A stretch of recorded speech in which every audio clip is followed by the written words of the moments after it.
What if you've already died? Multiple times.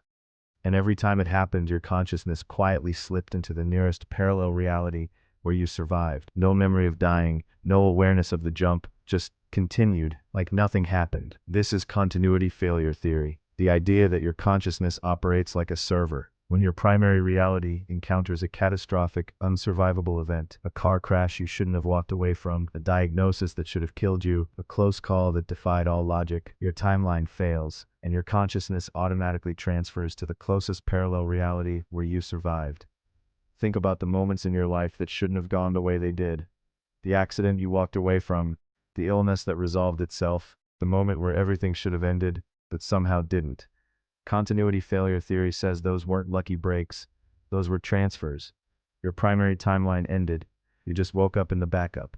Here's the terrifying part, you would never know. The transfer is seamless. You wake up in a reality so close to your original that everything looks identical. Same house, same family, same memories, except for tiny details that don't quite match. Things that feel slightly off, memories of things that never happened, people insisting something is different when you know it wasn't. Sound familiar? It should, because every Mandela effect you've ever experienced, every collective misremembering, every I swore it was different moment, those aren't false memories, those are continuity scars, bleed through from the timeline your consciousness just abandoned. You remember the old reality because part of you was there, until the failure forced you out. The theory goes deeper. Every day, catastrophic events are happening across millions of parallel timelines. Apocalypses, extinctions, personal deaths, and billions of consciousnesses are quietly, seamlessly transferring away from those failed realities. Earth isn't lucky. Humanity isn't resilient. We're just very good at failing over. The apocalypse has already happened. You just woke up somewhere else, which raises the darkest question of all. How many times have you already died? How many timelines did your consciousness abandon before finding this one? And if the transfers are always seamless, always undetectable,